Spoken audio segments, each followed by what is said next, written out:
Hey everybody, it's Alex Gemma again. Welcome to podcast episode 9. And today we're going to talk about why people misunderstand risk. And the reasons aren't what you might think they are. So let's get into it. They're not usually actually evaluating risk. They're usually actually evaluating their level of comfort with a certain situation or set of circumstances they may find themselves in if they make a certain decision or take a certain action. So, this is going to be an episode about how that translates into people staying in bad jobs or in bad relationships or in bad businesses, or they stay in bad financial situations. And not just for days or weeks, but literally gross periods of their lives. Years, sometimes decades. And it's not because these places are safe for the person. It's because they feel comfortable. It's because it's what they know, maybe what they've grown up with. So it's because it's familiar. So, what if the biggest risk in your life isn't actually what you're afraid of? What if the biggest risk is actually the thing that you have stopped noticing? So that's why today I want to talk about why most people fundamentally misunderstand risk and how that misunderstanding quietly shapes their entire life. So, first thing is how most people think of risk in a box, which is simple. Risk equals bad. So if I take a risk, that means that something bad could happen. Something bad is going to happen, but it is equated negatively. But really, risk isn't whether or not something bad will or could happen. Risk is actually just a more general sense of every option has some type of a cost. It has a potential cost. And those costs are weighted differently. And those costs are also inherently different. Some costs could be social. Some costs could be financial. Some costs could be relationship based. Some costs could be business based or a combination thereof. So, for example, starting a business as opposed to not starting a business. So let's focus on that for a second. This quick example. And it's hypothetical in this sense, but many people have attempted or started businesses or decided not to, or started and then closed up 1 to 3 years later. And the Small Business Administration statistics will show that more than half of businesses shutter in the first 2 or 3 years. That's just pure statistical math. That's just how it goes. And this episode isn't about why or how businesses fail. It's about the risk. So both of those things carry risk, right? You might think, well, how does not opening a business carry risk? Well, it carries risk because now you have to make money some way, somehow, right? So are you going to work for someone else, or are you going to work for yourself? How about getting married, staying single? Both carry risk. Or how about taking a new job or not taking a new job? So you have to look at both sides of the coin. It's not just the decision that you're focusing on, it's actually where you're at right now. Because when you're evaluating risk, you have to evaluate risk not just based on future, but based on current time too. And that's what I'm trying to explain here. That's what I'm trying to get you to see, is that risk isn't just what could happen if I do this. How about what could happen if you don't do that? Or if you continue to do what you are doing? So, in other words, you continue to stay in the bad marriage, or you continue to stay at your job that you are not happy with. Maybe you make good money, but you're not happy there. What is that really doing to you as a person, physically and mentally? You have to ask yourself those questions. And then, as far as starting a business, do you want to work for someone else for the rest of your life? Do you want to work for yourself? Do you want to do something in between, a hybrid approach? These are all things that need to be considered. So risk is not one-sided. So the mistake is very basic.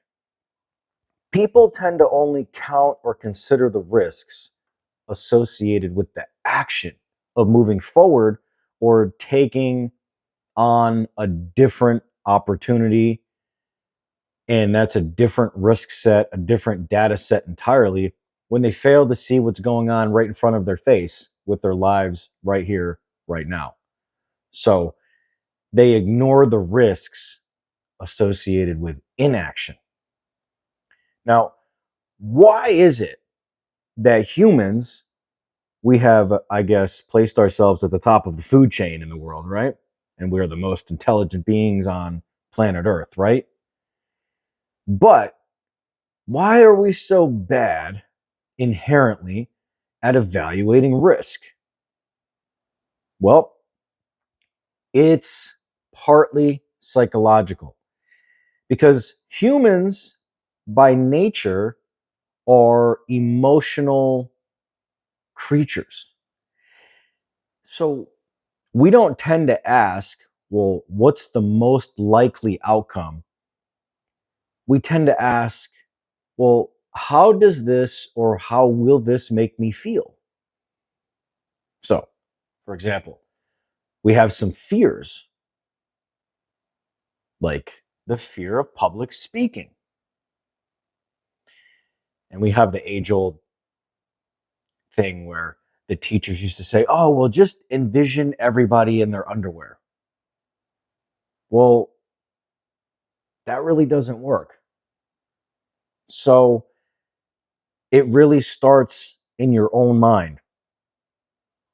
So it's not about the other people, it's about you. Now, some people are just naturally introverted, and some people are naturally extroverted, and some people are a little bit of both, right? So, for example, my personality type definitely starts with an E. I am extroverted. I am not introverted. That doesn't mean that I always open my mouth or that I always run my mouth. It doesn't even necessarily mean that I feel more comfortable speaking in all situations, across all circumstances, all the time, as opposed to someone who's introverted. Because someone who's introverted may feel very strongly about something, and they may speak out about that, whereas I may not. Just because I can doesn't mean I will, and doesn't mean I should. And that's another thing that you need to remember. Just because you can doesn't mean you should. So just because you could open up a business, or you could quit your job and potentially get a better one, or you could stay in your marriage, or you could get a divorce, you have to weigh not only the pros and cons of that, but the current risk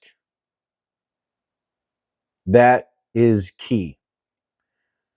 Also, people have a fear of rejection because people, especially nowadays in the realm of social media, in the age of social media, we are obsessed with being accepted. And it's so easy nowadays to be rejected because everything is instant gratification. So the same people often are not afraid of, for example, and this is funny, and this is really part of the crux of what I'm talking about. These same people who misunderstand the evaluation of risk are the ones who tend to stay miserable and will stay broke. And they'll just watch their lives pass them by for a decade. And again, it all goes back to because familiarity feels safe even when it's not. So, what have investigations taught me about risk? So, without naming confidential names, so I'll just speak in general,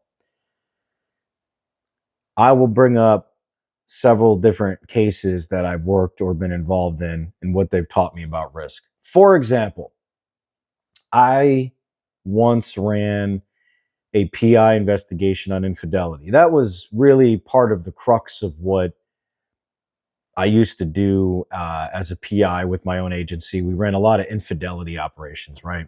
And the reason for that is because normally there's money on the line, there's finances, something financial at stake.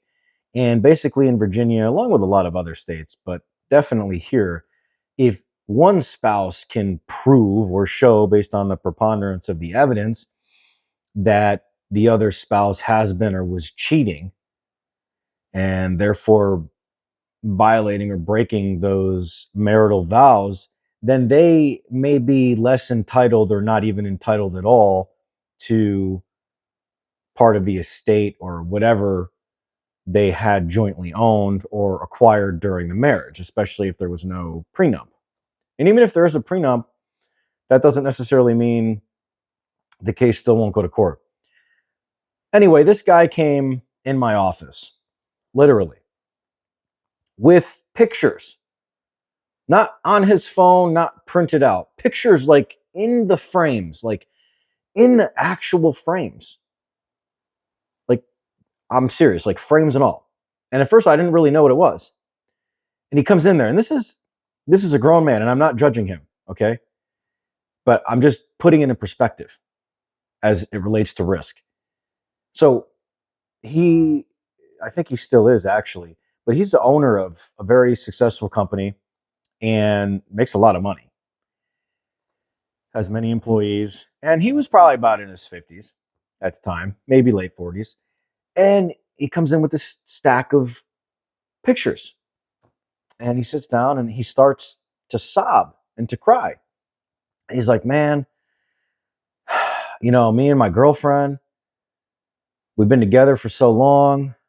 I recently proposed to her, and, we're going to get married, but I think she's cheating on me. And I need proof. And he says, here's what she looks like. And he literally puts these pictures on my desk in the frames. And I just quickly look at one of them. And I said, okay, well, I appreciate that.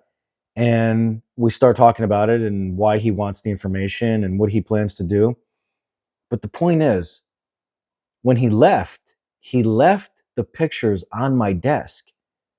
And I said, excuse me, you forgot these. And he says, oh no, I don't want them anymore. You keep them. That right there kind of made something click in my mind. I'm like, wow. So this guy really already knows that she is cheating. He already knows. And you want to know something? You could probably save yourself some money. I'm not saying don't call us and hire us. But if you think your spouse is cheating, guess what? I'm not going to say 9 times out of 10, but I will say 4 out of 5 times. It's about 80% of the time. You're right. They probably are. You already know. Now, why do they hire a PI? Because Virginia is a little bit more strict. So, for example, a spouse cannot record their spouse or ex-spouse admitting to cheating or emails or texting or phone calls. They cannot do that and have it admitted in court. It's crazy, but it's there in the Virginia Administrative Code. I know that sounds crazy. And that's why they need to hire a third party like a private investigator, because the courts in Virginia are very, very strict and very formal and very based in English common law from the 1700s. So even though there's this recording, the recording can't really be authenticated, or the screenshots of the messages can't really be authenticated beyond the person who took the recording, and that would be somebody directly related to the case. And so therefore, it's inadmissible in Virginia during an infidelity or divorce type proceeding. So that's where private investigators come in. Another case was this one really stuck out. So there were these two young people, young couple. They were in their mid to late 20s. They're married. One was a school teacher, and the other worked in the banking industry. And the school teacher was the female half, and it was the male half who was our client. And he seemed decent, but I had never met him in person. Basically, it was our attorney and his attorney kind of going back and forth with the case, exactly what to put out there, what not to share with the court, because she had an attorney too. Anyway, so he was trying to, show this infidelity beyond, not beyond a reasonable doubt, but based on the preponderance of the evidence, which is the evidentiary standard in the civil proceeding. So really, he wanted this proof. Okay, so anyway, we got him the proof, and I'll just tell you the proof real quick because it's kind of funny. So they went into downtown Fredericksburg, and they were seen walking together. And this is his current wife, who is a school teacher, with the guy she is cheating on him with. And she's just out there in public, holding hands, kissing him, walking down the street in downtown, going to different restaurants, going to different stores. And so we got a ton of footage of this video, pictures, them holding hands, kissing. And one thing he forgot to mention was that he was a pothead. And at the time, weed was not legalized in Virginia. So we have all this evidence that she's cheating, and she's not really refuting that. But it's funny because in court, guess what? She was like, he's a drug user. And so the judge was like, you go take a drug test. So he goes and takes a drug test in the court bathroom, and it comes back positive for THC. And the judge just went off on him and focused on him because he's a drug user when she's the one out there cheating. Anyway, I remember discussing it with our attorney because it became a shit show, essentially. And he kind of like was trying to lambaste me for it. And I was like, man, I didn't know that he was a pothead. I didn't ask if he's a drug user. And honestly, I didn't think it mattered. But to the judge, it did. So now let's take a look at the risk, because that's the point. Here, this guy is in a bitter divorce proceeding. Oh, and what was his stake? So the female half had inherited approximately $250,000 property from her parents' estate when they passed away. So some type of prenup said that it would get split 50-50, unless one party, violated the terms through infidelity or something to that effect. So she was trying to say he's not eligible because he's a pothead and she's not cheating. And then he was trying to say, well, no, I'm still eligible because the prenup doesn't say anything about drug use and I wasn't the one cheating. She is, because she was trying to point the finger at him, saying he was cheating as well. It was very complicated. But anyway, long story short, in the end, it did get divvied up 50-50. So our client did get what they wanted. But when you look at it from a risk-based perspective, here's a current school teacher, okay, mind you, female, younger, teaching high school, okay, in the local community. And she's in downtown in the local community, kissing on and holding some other guy's hand, who, mind you, guess what? Yep, you guessed it. He was a school teacher at another school district. Really? So when you evaluate risk here, people aren't really thinking and evaluating this risk very well, right? I mean, they're going through a divorce proceeding and this is what's happening. Another example, very high-powered attorney. His wife was cheating on him. She was another high-powered attorney in an adjoining county. And guess who she was cheating on him with? A detective. And man, word got around. Word got around, all the attorneys, the judges, the whole county knew. Both counties knew. Anybody in the know knew. And that was a bitter, long divorce.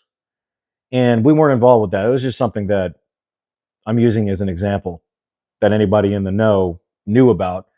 And it's an unfortunate example. I mean, these guys were seen in the courthouse literally making out with each other. And I'm talking a detective and an attorney underneath the stairwell at the courthouse making out like it's a high school dance, or they're doing it between classes in high school. It's crazy. So these are two smart, educated people. And look at what they're doing. So where were they evaluating risk? Before, after, during, or were they just ignoring it altogether? So that's a little bit about what investigations have taught me about risk, is that people sometimes just don't even evaluate it at all. So the question becomes, why? And it's because the most dangerous risks are often invisible. So things that don't feel inherently risky, like delaying a decision, avoiding a hard conversation, or waiting for certainty that will never come, or putting things off. You see how those are completely opposite of what I was just saying, because the other example should have been blatantly obvious in the risk. And the risk level for those things was high. With the detective and the attorney, I mean, you're talking career level, possibly career ending consequences, and they still did it. With the school teachers, you're talking potential career ending circumstances. And then with this poor guy who has his own company, this woman was working for him. So the risk was not only relationship based, but it was business based too. And here it is in front of his face. He knows it, he suspects it, and he continues to move forward with her. So it doesn't matter if the risk feels risky or not, because even the risks that seem very obvious become invisible, because the most dangerous risks in life rarely arrive all at once. They arrive one ignored day at a time. So you have to understand this. In your life, there is no risk-free path. Everything you do in life has a risk. Every decision has a cost. So the question isn't which option is safe. It's what's the safest and what risk are you willing to accept. So risk failure versus risk target. Embarrassment versus stagnation. Change versus remaining exactly where you are. So that is the lesson. Most people don't fail because they take too many risks, and you have to understand that. They fail because they misunderstand which risks actually matter.